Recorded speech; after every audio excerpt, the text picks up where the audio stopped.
Hello, I am Rick Warner. I'm the lead investigator for Phantom Detectives Paranormal Investigation Team, and I'm here today looking for ghosts. And oh, I believe I found one. It's showtime. It might be the most common trope when it comes to scary stories, horror movies, and unexplained encounters. Spirits from beyond, lost souls, shadowy apparitions. We're talking ghosts. Now, whether you believe in them or not, sometimes you might get that creepy feeling that you're not alone in a room when you are, or maybe an object moved without you touching it. These are the kinds of things that the Phantom Detectives investigate. And we're here with the lead investigator and tech manager with the Phantom Detectives. This is Rick Warner. Welcome back to DelmarvaLife. Hey guys, it's good to see you again. Yeah, so tell us what is involved in conducting a paranormal investigation? Well, the first thing is, you have a case or somebody presents a case to you. And in our case, usually we'll have someone that'll go online and fill out a form and write some details about some paranormal activity that they're experiencing in their home or business. Right. And then after that, once we go through and read, what the case is, the next step is that we conduct a client interview, which what I do is I call them up and ask them about, what they're experiencing and things like that. Now, you've caught paranormal activity. Yes, we have. As an example, one of the places we went to, it was called the Governor Ross Mansion in Seaford, Delaware. Right. Yeah. And we were taking thermal images. It's a thermal camera that uses infrared light spectrum, which is, it's a spectrum of light that we don't see. We don't see it, right. But the spirit world can be able to work with and see that. For an example, let's say in one case there was like a stainless steel top. It was like you put your hand on it, it was like ice cold. But you're getting a hot spot there. That doesn't make sense. There's no heat source. So why are you getting that heat? So that would spell that there could be something paranormal there. And one time we were going around and we're taking pictures, and we never shoot pictures of any people that might be present in the room.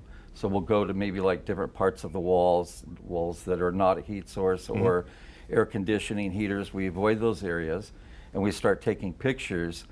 And all of a sudden, I'm seeing a picture of two guys. One guy had this long beard and there was another guy next to him, and he looked like, it was weird, he almost looked like he had a stocking over the top of his head, like one of those bank robbers. And I remember reviewing it with my team members, and I said, was there anybody there at all that even fit this description? There was no one in the whole building that matched that description. And we weren't taking thermal images of anyone, so that came up on the camera. And it was really pretty cool. So we ran into some very interesting things. How about that? Can you talk a little bit about what you brought here? You brought are these tools? Yeah, these are different devices. As an example, I have this little rabbit here. If you touch this, and you could see, the ears you could see it better in the dark, but you can see colored lights. Right. Mm-hmm. But that's called a REM pod device, which stands for radiating electromagneticity. And if someone's hand comes by and crosses this path, or if you touch it, it's going to set it off. So let's say you have this set up in, on a table in the room. Right. And all of a sudden you're in another room and then you hear this thing beeping going off, but none of us are touching it. That leaves, it must be something paranormal that's setting that off. Uh-huh. Okay. And then here's another type device here. And this is actually made to look like the Annabelle from the movie. And if I turn this on, you can hear it going off. Right. I could touch it and it goes off, or I could put my hand around this field. So this antenna will generate a magnetic field, and if that's picked up by something paranormal, that will definitely set it off. Very visual. So this isn't all you do. Would you mind sticking around and talk a little bit about your other investigations you definitely. do? Yeah, okay. Most definitely. We continue our look at some of the hard-to-explain phenomena this afternoon with something that may have originated beyond our planet. For some, it's easy to dismiss these claims as fantasy or fiction. But there's a lot of real-life science that has gone into proving that maybe something is out there. Back with us is Rick Warner, who's not only the lead investigator with the Phantom Detectives, but now here to discuss his role as the executive director of the Extraterrestrial Research Center. Welcome back. Yeah, hey. Yeah, hey, okay. Good to be back on board. Putting on a different hat here. Yes, okay. different hat. Got So, it on. how do you define extraterrestrial? Well, that would involve like people that have sightings that involve like maybe somebody saw something during the night sky that flew around, Right. which could be some type of an extraterrestrial craft, or maybe somebody saw something that they thought looked like an alien being of some sort. Uh-huh. Okay. Yeah. Well, there was a lady that submitted a case, and she actually worked at the Dover Air Force Base, and she's retired. And one day she's like walking down a residential street. There's like a sidewalk there. And beyond the sidewalk is this big old pond, and there's some geese that are kind of like wandering around there. And she thought it would be cool to take some pictures of these geese. And her dog was barking very strangely, like the dog was spooked, maybe saw something. And then when she got home, she looked at the picture and she saw what appeared to be a giant, what she thought was maybe a reptilian alien species. And the other thing she saw that was also in a different photograph was there was a shadow that looked like the shape of some type of saucer. So we actually, myself and another member who was also a UFO field investigator, we investigated the area. And the area in the picture, she thought, well, this thing, it did kind of look like it could be kind of a reptilian looking thing. But right when we looked where the picture was in relations to where the pond were and the other trees, that there was a giant tree is what she was actually looking at.